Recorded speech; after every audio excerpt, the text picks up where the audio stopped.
The October rain in Cedar Falls, Montana, wasn't the gentle kind that farmers prayed for.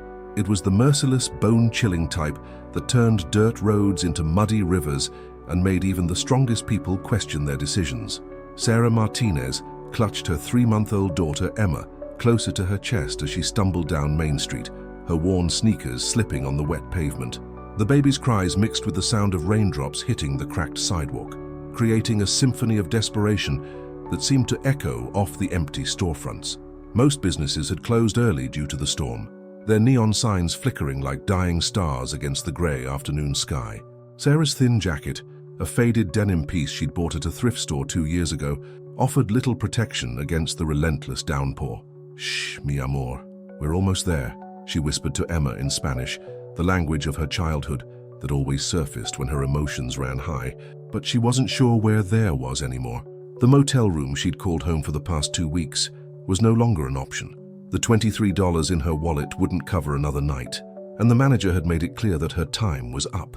Sarah's legs trembled as she passed Murphy's hardware store, its windows dark and unwelcoming. She'd applied for a job there 3 days ago, filling out the application with careful handwriting while Emma slept in her arms.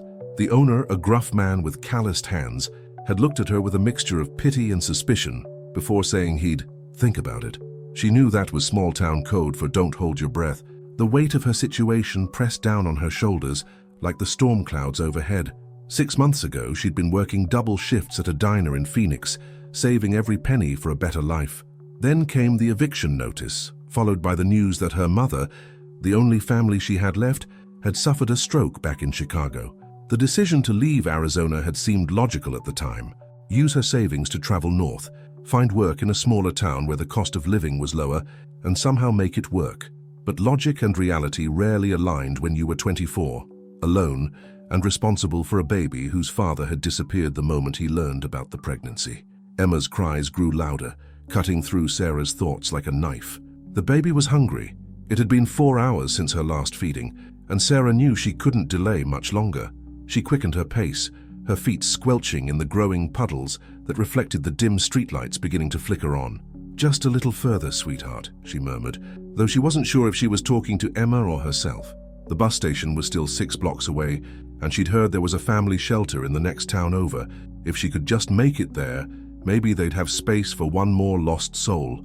The rain seemed to sense her urgency and intensified, turning from a steady downpour into a torrential assault. Sarah's wet hair clung to her face, and she could feel her clothes becoming heavier with each step. Emma's blanket, a soft pink gift from a kind nurse at the hospital, was soaked through, and the baby's cries took on a desperate edge that made Sarah's heart clench.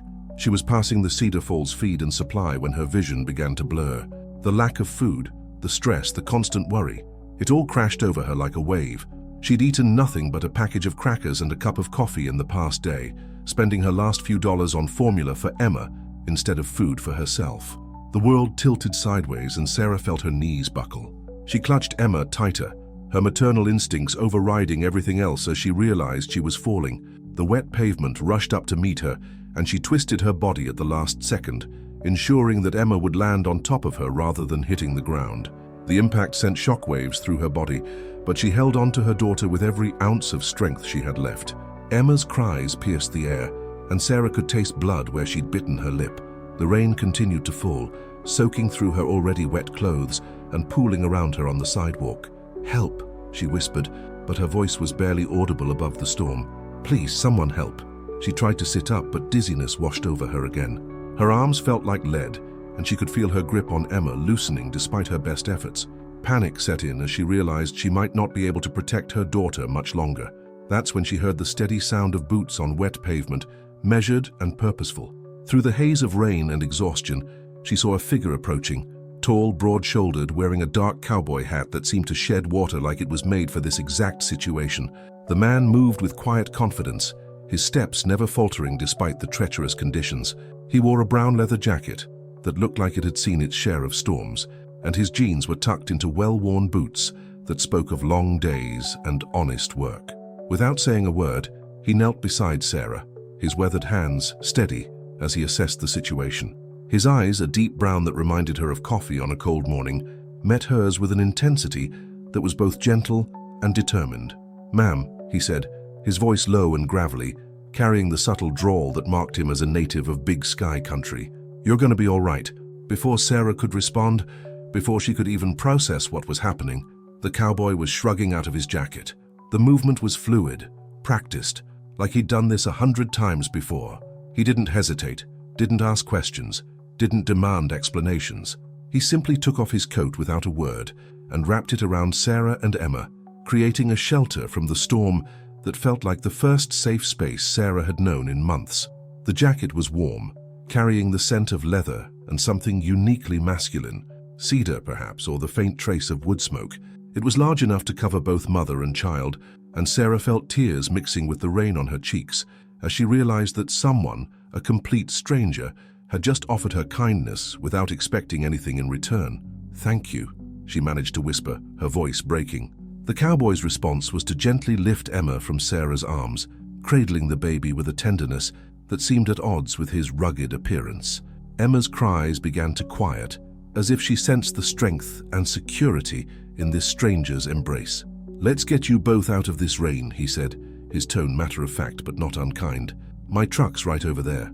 As he helped Sarah to her feet, supporting her weight with one arm while keeping Emma secure with the other, Sarah caught a glimpse of the man who had just changed everything. He was older than her, maybe early 30s, with lines around his eyes that spoke of long hours under the sun and the kind of weathered handsomeness that came from living an honest life. His name, she would later learn, was Jake Morrison, and he'd been driving through town after checking on a sick horse at the veterinary clinic. He'd seen her fall from his truck window and hadn't hesitated to stop, to help, to offer his coat to a stranger who needed it more than he did. But in that moment, as the rain continued to fall and the cowboy's jacket wrapped around her like a promise, Sarah only knew that her luck had finally changed.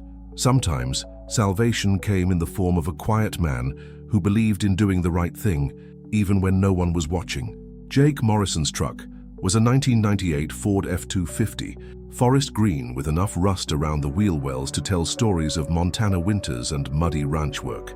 The interior smelled like leather conditioner and faintly of hay, with a rosary hanging from the rearview mirror and a thermos of coffee nestled in the cup holder. As Jake helped Sarah into the passenger seat, she noticed the care he took to ensure Emma was secure before closing the door against the relentless rain. "Heat's coming up," he said quietly, starting the engine with a rumble that seemed to vibrate through Sarah's exhausted bones. The dashboard lights cast a warm glow across his weathered face, and she noticed the way his calloused hands moved with practiced ease across the controls, adjusting the temperature and directing the vents toward her and Emma. Sarah pulled his jacket tighter around herself and the baby, still unable to believe that a complete stranger had stopped to help. In Phoenix, people stepped over homeless veterans on the sidewalk without a second glance. Here, a man she'd never seen before had given her his coat without asking her name, her story, or what she might give him in return. "I'm Sarah," she said, her voice barely above a whisper. "And this is Emma." Jake nodded, his eyes focused on the road ahead as he navigated the flooded streets. "Jake Morrison, pleasure to meet you both, though I wish it were under better circumstances." The truck's heater was beginning to work its magic, and Sarah felt the first warmth she'd experienced in days seeping into her bones. Emma had stopped crying, lulled by the truck's steady vibration and the security of being dry and warm. Sarah allowed herself a moment to study the man who had rescued them. Jake's profile revealed a strong jaw covered with a day's worth of stubble, and his brown hair was slightly mussed from wearing his hat. His clothes were practical, a faded blue flannel shirt rolled up at the sleeves, revealing forearms that spoke of physical labor. There was something solid about him, something that reminded Sarah of the mountains themselves, unchanging, dependable, built to weather any storm. "Where were you headed?" he asked, his tone casual but not prying. "Bus station," Sarah admitted, adjusting Emma's position in her arms. "I heard there might be a shelter in the next town over."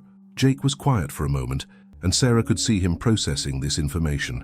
They passed the Cedar Falls Diner, its neon sign flickering in the rain, and she remembered the job application she'd filled out there just yesterday. The manager, a tired-looking woman named Betty, had promised to call if anything opened up. "That shelter's been closed for 2 months, Jake said finally. "Budget cuts." Sarah's heart sank. She'd been counting on that option, thin as it was. "Oh, but," Jake continued, turning onto a street lined with modest houses, their windows glowing yellow against the storm. There's a room above Murphy's hardware. Old man Murphy uses it for storage mostly, but it's got a bed and running water. He's been looking for someone to help organize his inventory in exchange for rent. Sarah turned to look at him, hope flickering in her chest like a candle in the wind. Really? Really? And before you ask, Murphy's bark is worse than his bite. He's got 3 granddaughters back in Billings, and he's got a soft spot for kids. Jake glanced at Emma, who was now sleeping peacefully in Sarah's arms.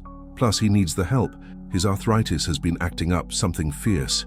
They pulled up in front of Murphy's hardware, and Jake shut off the engine. The store was dark, but there was a light on in the apartment above, and Sarah could see a figure moving around inside. "He's up there?" she asked. "Lives above the shop. Has for 30 years, ever since his wife passed." Jake opened his door. "Stay here a minute, let me talk to him." Sarah watched through the rain-streaked windshield as Jake jogged to the side entrance of the building and climbed the external stairs to the apartment above. She could hear voices muffled by the storm, and after a few minutes, Jake reappeared with an older man she recognized from her job application earlier that week. Frank Murphy was in his 70s, with silver hair and the kind of weathered face that comes from decades of honest work. He wore a cardigan sweater and slippers, and despite the late hour, he seemed alert and curious rather than annoyed. Both men approached the truck, and Jake opened Sarah's door. "This is Sarah and Emma," Jake said by way of introduction. "Sarah, this is Frank Murphy." Frank's eyes softened as he took in the sight of the young mother and her baby. "Heard you filled out an application earlier this week. Got it right here on my desk, matter of fact." Sarah's cheeks flushed with embarrassment. "I'm sorry, Mr. Murphy. I know you said you'd think about it, and I wasn't trying to—" "Nonsense," Frank interrupted, his voice gruff but kind. "Sometimes the Lord works in mysterious ways. Had a feeling I'd be seeing you again." He gestured toward the apartment. "Come on up, let's get you both out of this weather." The apartment above Murphy's hardware was small but clean, with hardwood floors and windows that looked out over Main Street. The furniture was simple: a bed, a small table, 2 chairs, and a kitchenette that included a mini-fridge and a hot plate. But to Sarah, who had been living in a cramped motel room for weeks, it looked like a palace. "Hasn't been used in a while," Frank said, turning on the lights and checking the radiator. "But everything works. Heat, water, electricity, all included if you're willing to work downstairs." "What kind of work?" Sarah asked, though she would have agreed to scrub floors with a toothbrush if it meant having a roof over Emma's head. "Inventory mostly, organizing the stockroom, helping customers when I'm busy, basic bookkeeping. Nothing too complicated, but it needs doing." Frank glanced at Emma. "Baby-friendly hours, we can work around nap times and feedings." Sarah felt tears threatening again. "I don't know what to say." "Say you'll take it," Jake said quietly. He was standing by the window looking out at the storm. "Frank's offering you a fair deal." "More than fair," Frank added. "Truth is, I've been putting off hiring help for months. My back's not what it used to be, and climbing ladders to reach the high shelves is getting harder every year." Sarah looked around the small apartment, imagining Emma sleeping peacefully in the bed, imagining herself making breakfast on the hot plate, imagining a life that didn't involve constant worry about where they'd sleep each night. "When can I start?" she asked. Frank smiled, the first genuine smile Sarah had seen from him. "How about tomorrow? Store opens at 8, but you can come down whenever you're ready. We'll start with showing you where everything is, and then you can organize things however makes sense to you." "Thank you," Sarah said, and this time she couldn't stop the tears from falling. "Thank you so much." Jake stepped forward and gently placed his hand on her shoulder. "You don't have to thank us. This is what neighbors do." As if sensing the emotional weight of the moment, Emma stirred in Sarah's arms and opened her eyes, looking around the room with the curious expression babies get when they find themselves somewhere new. She didn't cry, just observed, as if she too understood that this place might be the beginning of something better. "I should let you get settled," Jake said, heading toward the door. "Frank, you need anything else before I head home?" "I'm good, son. Thanks for bringing her by." Frank turned to Sarah. "There's some soup in the fridge downstairs, and I've got formula if you need it. My granddaughter left some behind last time she visited." Sarah watched as Jake prepared to leave, and suddenly she realized she was still wearing his jacket. She started to take it off, but he held up a hand. "Keep it tonight," he said. "I'll pick it up tomorrow when I come by to check on you. You don't have to—" "I know I don't have to," Jake interrupted, his brown eyes meeting hers with an intensity that made her heart skip. "But I want to. Sometimes that's enough." And with that he was gone, leaving Sarah alone with Frank Murphy and the beginning of hope she hadn't felt in months. The first rays of October sunlight streaming through the apartment windows woke Sarah from the deepest sleep she'd had in weeks. For a moment, she lay still, listening to the gentle sounds of Main Street coming to life below.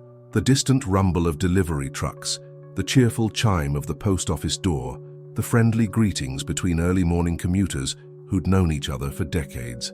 Emma was still sleeping beside her, curled up in a nest of blankets that Frank had brought up the night before. In the daylight, the small apartment felt even more welcoming than it had in the storm. The hardwood floors gleamed with years of careful maintenance, and the windows offered a view of the Beartooth Mountains in the distance, their peaks dusted with early snow that caught the morning light like scattered diamonds. Sarah stretched carefully, mindful not to wake Emma, and padded to the small kitchenette. True to his word, Frank had left soup in the mini fridge, along with fresh bread, milk, and a can of formula. There was even a note written in careful script. "Welcome to Cedar Falls. Coffee's downstairs when you're ready," was FM. The kindness of strangers.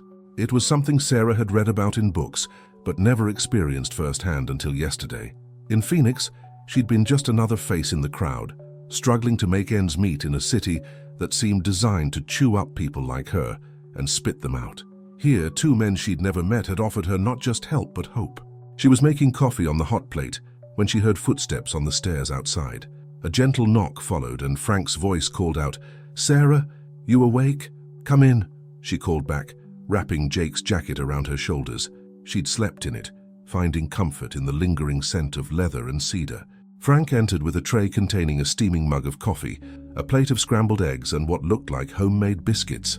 "Thought you might be hungry. It's nothing fancy, but it's hot."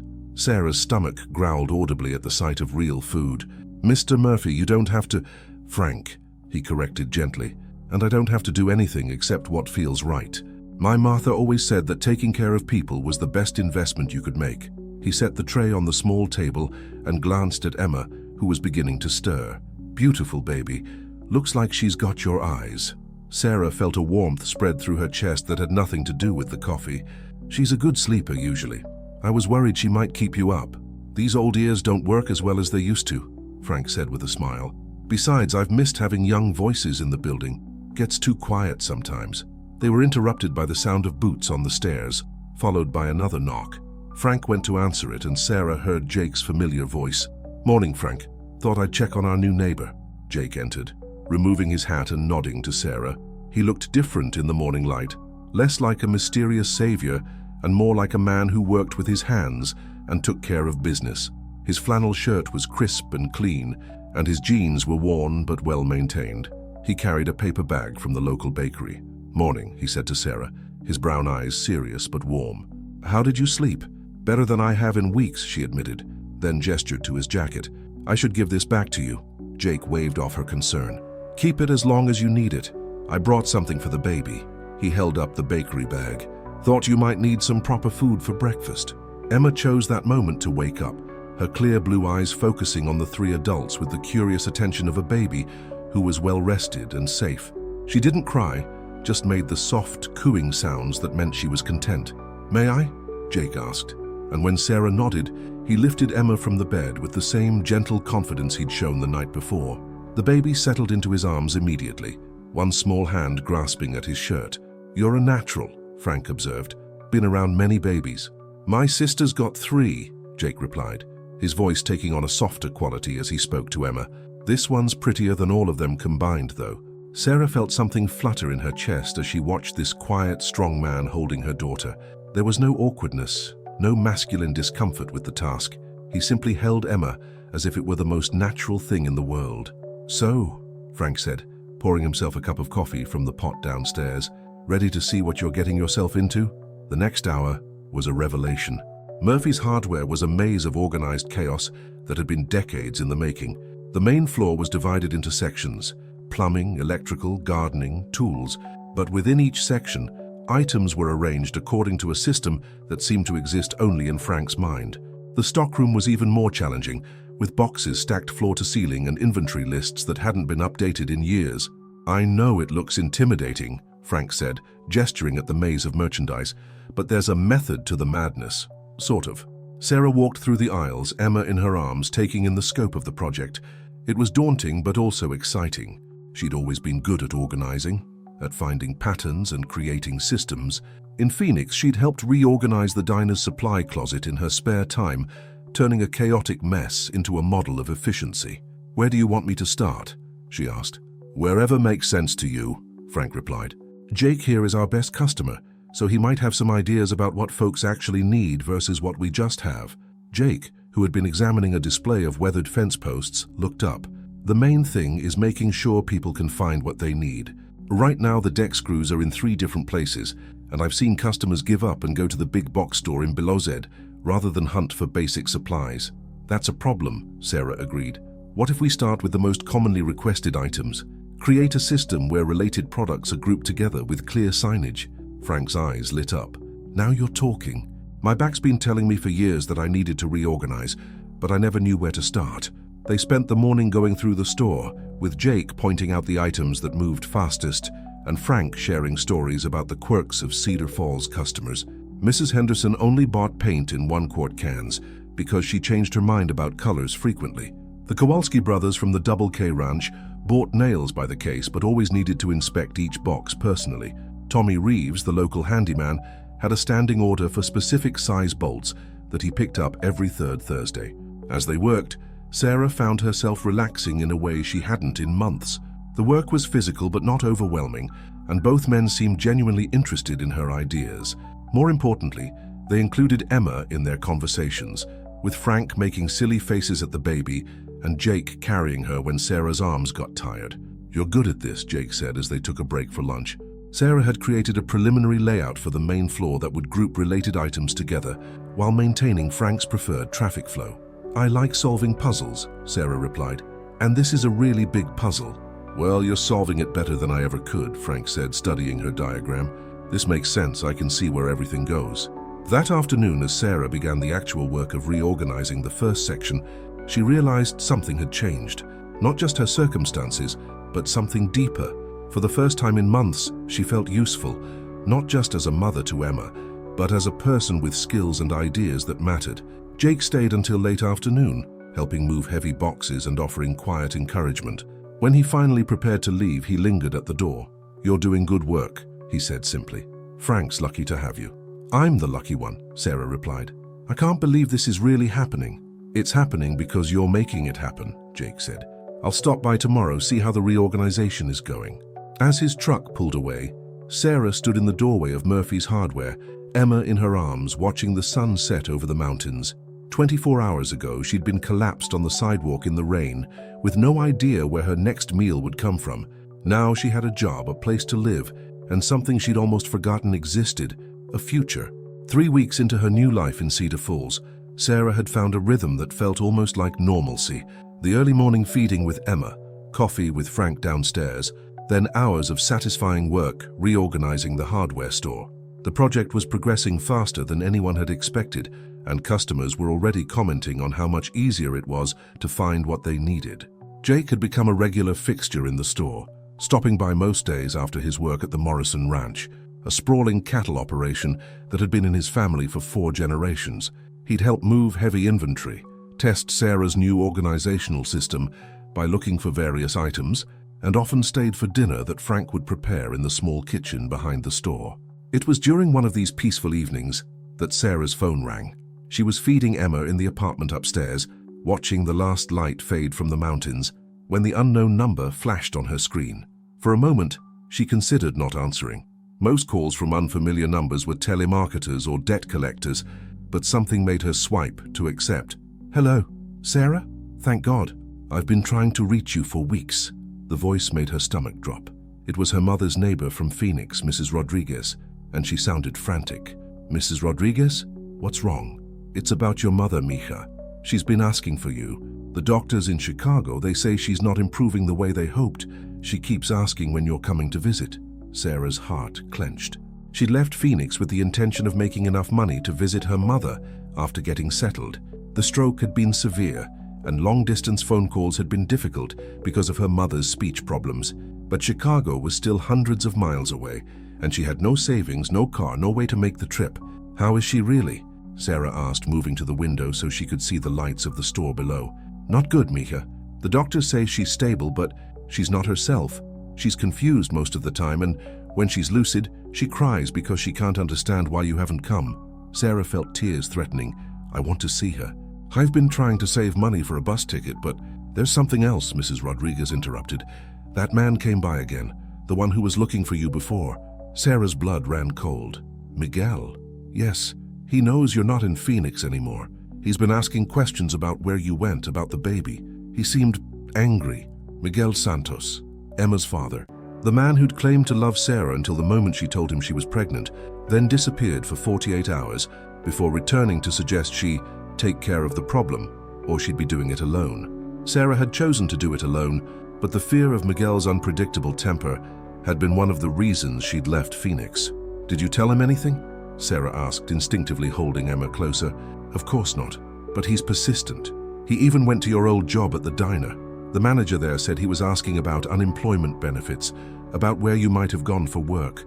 Sarah felt the familiar knot of anxiety forming in her stomach.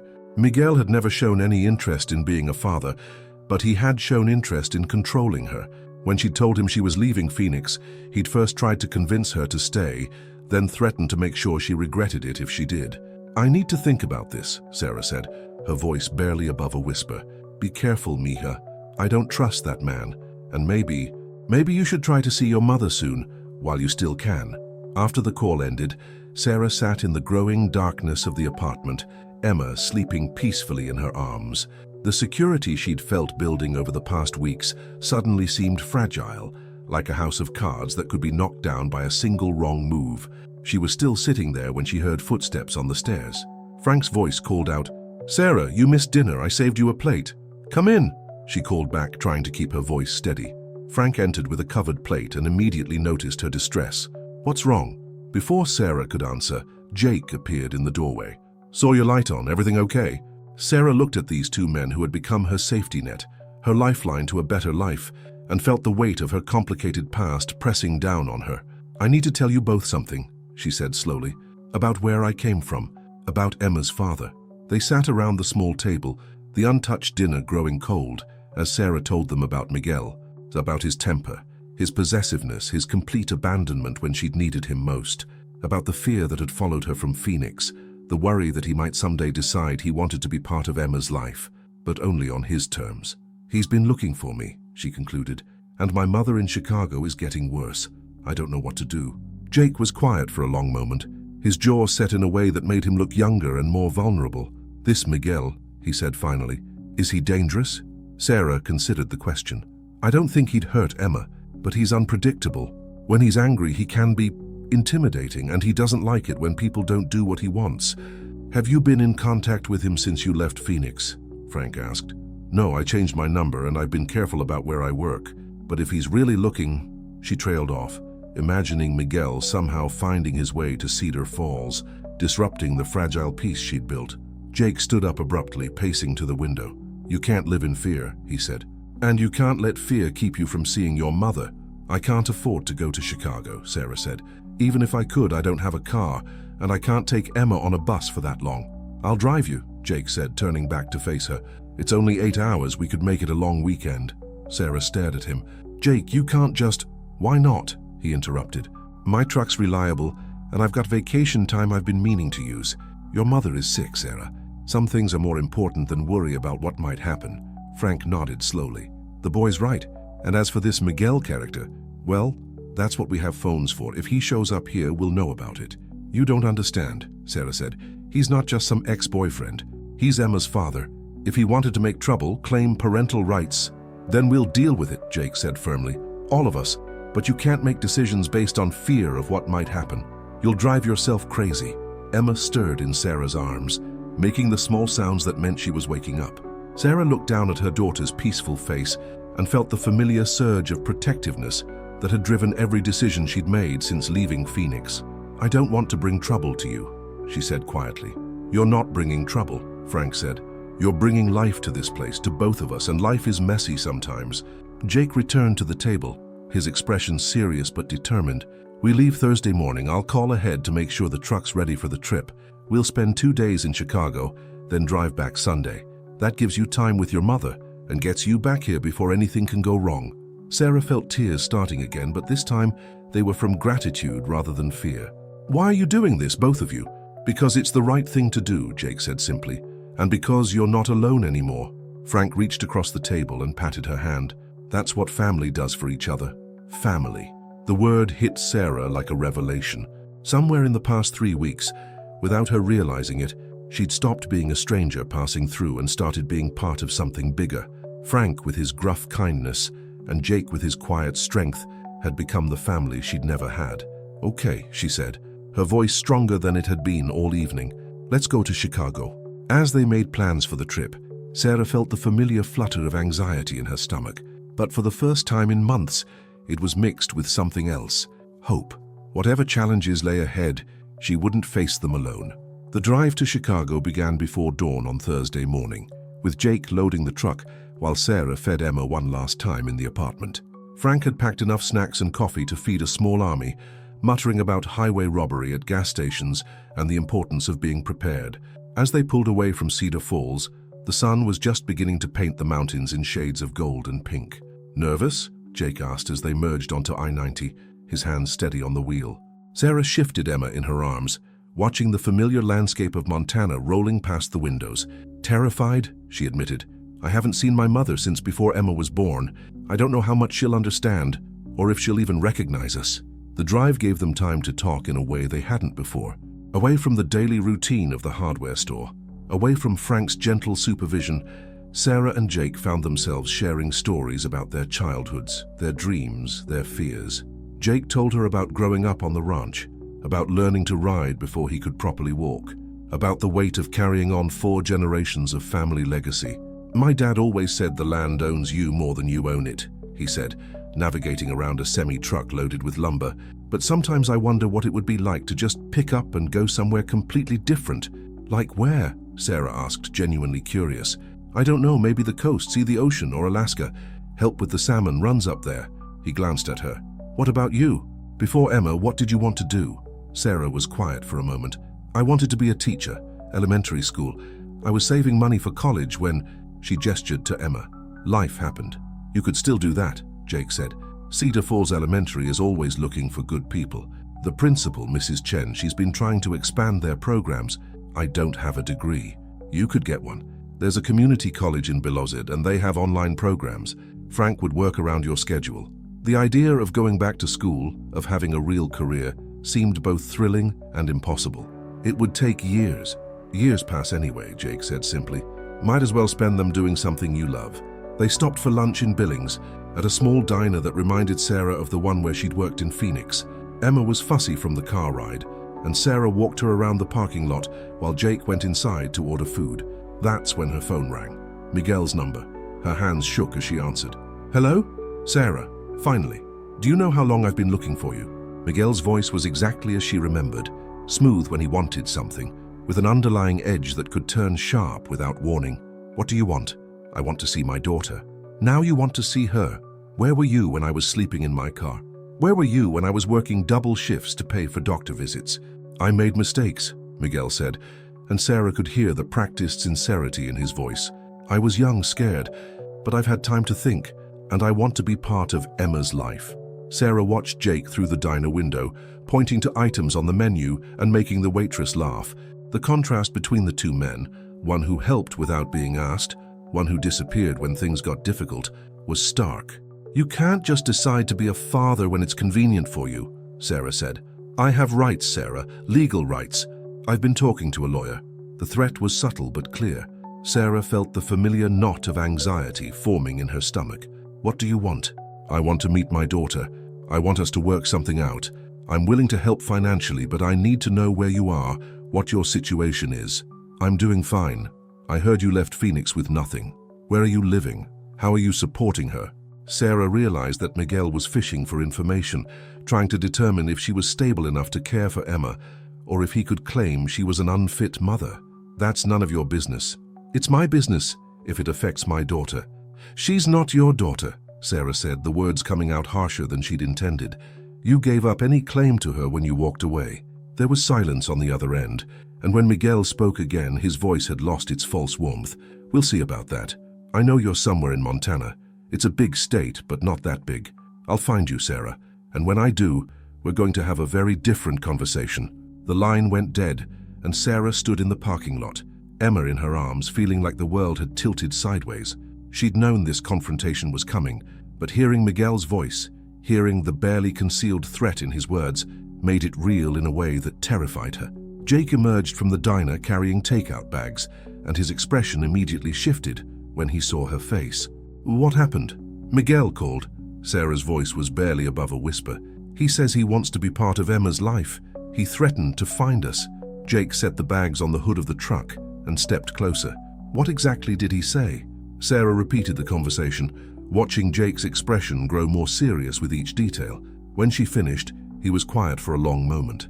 "He's bluffing," Jake said finally, "about the lawyer, about his rights. If he really had legal standing, he wouldn't be making threats. He'd have already filed papers. But what if—" "Sarah," Jake's voice was gentle but firm. "Look at me." She met his brown eyes, seeing the same steady strength that had first drawn her to trust him. "Whatever happens, we'll handle it. Together. Frank, me, the whole town if we have to. You're not alone in this." They reached Chicago by early evening, the city's skyline appearing through the windshield like a promise and a threat combined. Sarah hadn't been in a city this size since leaving Phoenix, and the noise and pace felt overwhelming after the quiet rhythm of Cedar Falls. The nursing home where her mother was staying was a clean institutional building that smelled of disinfectant and cafeteria food. Sarah's hands shook as she signed in at the visitor's desk, Jake standing beside her with Emma's diaper bag slung over his shoulder. "Room 314, the receptionist said kindly. "She's been asking about you." The walk down the hallway felt endless. When they reached the room, Sarah paused at the doorway, seeing her mother for the first time in over a year. Carmen Martinez looked smaller than Sarah remembered, her once vibrant hair now completely gray, and her face bearing the slack expression common to stroke victims. But her eyes, when they focused on Sarah, were still sharp and full of love. "Mia," she whispered, her speech slurred but understandable. "You came." Sarah crossed the room in 2 steps, wrapping her arms around her mother carefully. "I'm here, Mama. I'm here. Where have you been? I was so worried. I got your messages. I wanted to come sooner, but the baby," her mother said, her eyes finding Emma in Jake's arms. "Let me see her." Jake approached the bed, and Sarah's mother's face transformed as she saw her granddaughter for the first time. Emma, as if sensing the importance of the moment, was awake and alert, her blue eyes taking in this new face with curiosity. "She's beautiful," Carmen whispered. "Like you were." They spent the next 2 hours in that room, with Sarah's mother holding Emma and asking questions about their life. Sarah told her about Cedar Falls, about Frank and the hardware store, about finding a place where she felt safe. She didn't mention Miguel's call. When visiting hours ended, Sarah's mother held onto her hand with surprising strength. "Don't disappear again," she said. "Promise me." "I promise, Mama. I'll come back soon." As they walked back to the truck, Jake carrying a sleeping Emma, Sarah felt the weight of the day settling on her shoulders. The joy of seeing her mother, the fear of Miguel's threats, the overwhelming sense of standing at a crossroads where every decision would affect not just her, but the people she'd come to love. "You okay?" Jake asked as they reached the hotel where they'd reserved 2 rooms. "I don't know," Sarah said honestly. "Everything feels so complicated." "Life is complicated," Jake said, "but that doesn't mean it's not worth living." That night, as Emma slept in the crib the hotel had provided, Sarah stood at the window looking out at Chicago's lights and thinking about the choices ahead of her. Tomorrow they would visit her mother again, then drive back to Cedar Falls. But the questions Miguel had raised, the threats he'd made, would follow them home. For the first time since collapsing in the rain 3 weeks ago, Sarah felt truly afraid of what the future might hold. The drive back to Cedar Falls on Sunday afternoon was quieter than the journey to Chicago. Emma slept peacefully in her car seat, exhausted from 2 days of new faces and experiences, while Sarah watched the familiar Montana landscape roll past the windows. The visit with her mother had been both healing and heartbreaking, seeing Carmen's joy at meeting Emma, but also witnessing how the stroke had changed her. "She's stronger than she looks," Jake said, as if reading Sarah's thoughts. "Your mother, you can see where you get your resilience." Sarah smiled, remembering how her mother had insisted on holding Emma for nearly an hour that morning, speaking to her granddaughter in a mixture of Spanish and English, telling her stories about Sarah's childhood that made both women laugh despite everything. "She made me promise to bring Emma back for Christmas," Sarah said. I told her I would, but I don't know if... We'll figure it out, Jake interrupted gently. Whatever it takes. The word we sent a warm flutter through Sarah's chest. Over the past 4 days, Jake had become more than just a helpful neighbor. He'd become her partner in facing whatever challenges lay ahead, and the ease with which he included himself in her future plans spoke to something deeper than friendship. They were an hour outside Cedar Falls when Jake's phone rang through the truck's Bluetooth system. Frank's name appeared on the dashboard display. "Jake, where are you?" Frank's voice was tight with tension. "About an hour out." "Why? What's wrong?" "We had a visitor. Young man, maybe late 20s, driving a red sedan with Arizona plates. Said he was looking for Sarah and his daughter. I told him I didn't know any Sarah, but he didn't believe me." Sarah felt the blood drain from her face. Miguel had found them. "Where is he now?" Jake asked, his hands tightening on the steering wheel. "Gone, but he said he'd be back." He was asking questions around town, showing people a picture on his phone. Betty at the diner said she recognized the woman in the photo but didn't tell him anything. Sarah's mind raced. Miguel was here, in Cedar Falls, probably staying at the motel where she'd lived before meeting Frank and Jake. He would keep asking questions until someone told him what he wanted to know. "Frank, call Sheriff Morrison," Jake said. "Tell him what happened. If this guy comes back and causes trouble, we want it on record." "Already did. Your cousin said he'd keep an eye out." Sarah had forgotten that Jake's family had deep roots in the community. His cousin, being the sheriff, was just another layer of the protection network that seemed to surround her in this small town. "We'll be there soon," Jake said, ending the call. The remainder of the drive passed in tense silence. Sarah's mind churned with possibilities, each one worse than the last. Miguel could claim parental rights. He could drag her into a legal battle she couldn't afford. He could disrupt the peaceful life she'd begun to build in Cedar Falls. But as they crested the hill that offered the first view of town, Sarah felt something unexpected: determination. She was no longer the frightened young woman who had collapsed in the rain. She had a job, a home, people who cared about her. She had roots here, and she wasn't going to let Miguel's threats destroy what she'd built. "Whatever happens," she said quietly, "I'm not running again."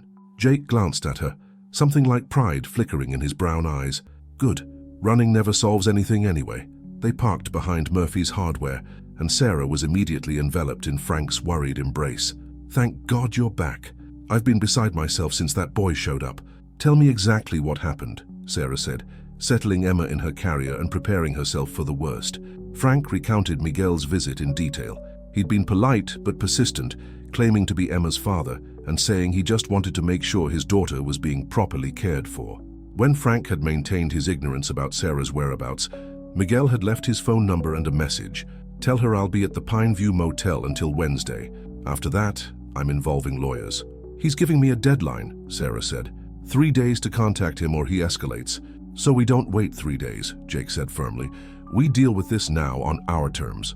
Sheriff Tom Morrison arrived within minutes of their call, his presence both reassuring and official. Tom was Jake's cousin, a man in his 40s with the same quiet strength that seemed to run in the Morrison family. "Jake filled me in on the basics," Tom said, settling onto Frank's couch with a cup of coffee. "But I need to hear your side of the story, Sarah." Sarah told him everything, about her relationship with Miguel, his abandonment when she got pregnant, his recent threats, and his sudden appearance in Cedar Falls. Tom listened without judgment, taking notes and asking clarifying questions. "Here's the legal reality," Tom said when she finished. "If he's really Emma's father, he does have potential rights.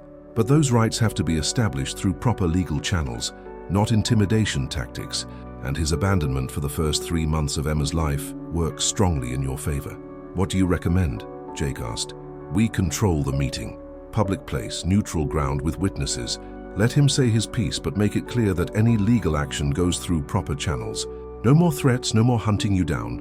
They agreed to meet Miguel the next morning at the Cedar Falls diner, with Tom present in plain clothes and Jake and Frank nearby for support. Sarah spent a sleepless night rehearsing what she would say, holding Emma close and drawing strength from the baby's peaceful sleep. Monday morning arrived gray and cold, with the promise of early snow in the air. Sarah dressed carefully in her best clothes, a simple blue dress that Jake had complimented, and the boots Frank had insisted she buy for Montana winters. She wanted to look capable, stable, like a woman who could provide a good life for her daughter. Miguel was already at the diner when they arrived, sitting in a back booth with a cup of coffee and his phone. He looked exactly as Sarah remembered, handsome in a smooth way, with careful hair and clothes that were probably expensive. But seeing him now, after weeks of being around Jake's genuine strength, Miguel seemed somehow diminished. Sarah. He stood as she approached, his eyes immediately going to Emma in her carrier. "She's beautiful. Thank you," Sarah said, taking the seat across from him. Jake slid in beside her, a silent show of support that didn't go unnoticed. "This is Jake Morrison," Sarah said. "He's a close friend." Miguel's eyes narrowed slightly, taking in Jake's weathered hands and work clothes. "I see. And where exactly have you been living, Sarah? I've been worried about you and the baby." "We're doing fine," Sarah replied evenly. "We have a home. I have a job. Emma is healthy and happy." "That's good to hear. I've been doing some thinking since you left Phoenix, and I realize I made some mistakes. I want to be part of Emma's life. I want to help support her." "Where were you 3 months ago when I needed help?" Sarah asked. "Where were you when I was living in my car?" Miguel's practiced smile flickered. "I told you, I made mistakes, but I'm here now. I want to do the right thing." "The right thing," Jake said quietly, "would have been to be there from the beginning." Miguel's attention shifted to Jake, and Sarah saw a flash of the temper she remembered. "I don't think this concerns you. It concerns anyone who cares about Sarah and Emma," Jake replied calmly, "and that includes a lot of people in this town." The conversation continued for another 20 minutes, with Miguel alternating between charm and veiled threats. He wanted regular visitation. He wanted input on decisions about Emma's care. He wanted Sarah to consider moving back to Arizona, where he could be more involved. Finally, Sarah had heard enough. "Miguel, if you want to be part of Emma's life, you can petition the court for visitation rights. But you don't get to show up and make demands. You don't get to threaten me or hunt me down. Emma and I have a good life here, and that's not changing." Miguel's mask finally slipped completely. "You can't keep my daughter from me forever, Sarah. I have rights." "Then exercise them through legal channels," Tom Morrison said, appearing beside their table and showing his badge. "Harassment and intimidation aren't rights."